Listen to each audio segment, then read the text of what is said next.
ចំណេះវិជ្ជានិងទ្រព្យសម្បត្តិជារបស់ពីរយ៉ាងដែលមនុស្សម្នាក់ៗចាត់ទុកជាសម្បត្តិដ៏មានតម្លៃសម្រាប់អត្ថិភាពនិងសុភមង្គលក្នុងជីវិត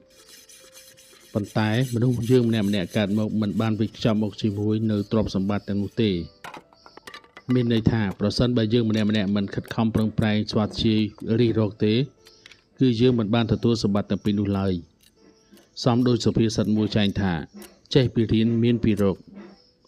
តើសុភាសិតនេះមានខ្លឹមសារយ៉ាងណា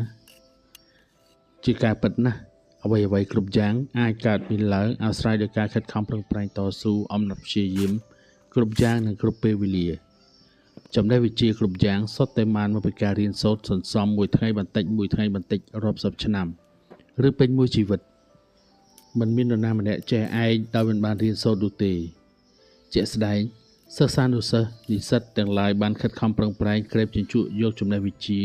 គ្រប់បែបយ៉ាងពីគ្រូដើម្បីជាប្រយោជន៍សម្រាប់ខ្លួនឯងគ្រួសារនិងសង្គមជាតិមន្ត្រីរាជការធ្វើបិទតែធ្វើការងារបម្រើសង្គមជាតិពួកគេក៏នៅតែព្យាយាមសិក្សាបង្កើនចំណេះដឹងបន្ថែមទៀតដោយមិនធ្វេសប្រហែសឡើយការរៀនសូត្រនេះសោតលុះត្រាតែអ្នកសិក្សាម្នាក់ៗខំប្រឹងប្រែងត្រិះរិះពិចារណាព្រមទាំងធ្វើការអនុវត្តជាក់ស្ដែងនិងស្វ័យសិក្សាបន្ថែមទៀតទើបទទួលបានចំណេះដឹងពិតប្រាកដចៅចិត្រក្នុងរឿងកុលាបបៃលិនបានក្លាយជាអ្នកគ្រប់គ្រងបញ្ជីជំនួសលោកលួងរតនសម្បត្តិក៏ដោយសារចៅចិត្រមានចំណេះវិជ្ជាហើយគេបានខិតខំរៀនសូត្របន្ថែមទៀតពីការងារជីកត្បូងនេះដែរចំណែកខាងទ្រព្យសម្បត្តិវិញក៏មិនខុសពីចំណេះវិជ្ជាដែរលុះត្រាតែមនុស្សម្នាក់ៗប្រឹងប្រែងរកឬប្រកបរបរផ្សេងសន្សំសំចៃទុកដាក់បន្តិចម្ដងរាប់ខែរាប់ឆ្នាំទើបមានទ្រព្យសម្បត្តិជាក់ស្ដែងចៅចិត្រក្នុងរឿងកុលាបបៃលិនក្រោយពីឪពុកស្លាប់ទៅចៅចិត្រក្លាយជាមនុស្សគ្មានទីពឹងគ្មានទ្រព្យធនអ្វីបន្តិចសោះឡើយ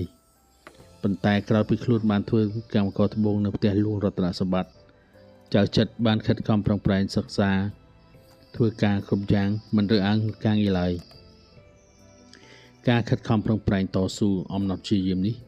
ទីបំផុតចៅចិត្របានក្លាយទៅជាកូនប្រសារលួងរតនសម្បត្តិគ្រប់គ្រងទ្រព្យសម្បត្តិដ៏ច្រើនស្រស់ស្ដំថែមទៀត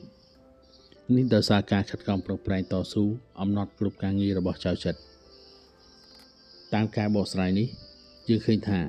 ទាំងចំណេះវិជ្ជាទាំងទ្រព្យសម្បត្តិសុទ្ធតែកើតឡើងពីការខិតខំប្រឹងប្រែងដែលមនុស្សម្នាក់ៗ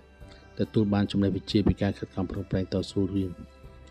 និងជំនះគ្រប់ឧបសគ្គទើបមនុស្សយើងម្នាក់ៗទទួលបានចំណេះវិជ្ជានិងទ្រព្យសម្បត្តិដែលជាកត្តាជំរុញឲ្យជីវិតមានសុភមង្គលសុភាសិតខាងលើមានអត្ថន័យទូលំទូលាយសមស្របទៅតាមតថភាពនៃដំណើរជីវិតមនុស្សម្នាក់ៗដើម្បីញ៉ាំងឲ្យជីវិតយើងម្នាក់ៗទទួលបានសុភមង្គលពិតប្រាកដលុះត្រាតែខ្លួនយើងមានចំណេះវិជ្ជាហើយមានទ្រព្យសម្បត្តិថែមទៀតរឹតតែប្រសើរដូចនេះយើងជាសិស្សានុសិស្សនិស្សិតគ្រប់រូបត្រូវតែខិតខំអំណត់ព្យាយាមតស៊ូគ្រប់ឧបសគ្គដើម្បីក្រេបយកចំណេះវិជ្ជាគ្រប់យ៉ាងមិនត្រូវបណ្តែតបណ្ដោយពេលវេលាឲ្យកន្លងទៅដោយឥតប្រយោជន៍នោះឡើយយើងគ្រប់គ្នាជាយុវជនគឺជាសសរទ្រូងរបស់ប្រទេសជាតិ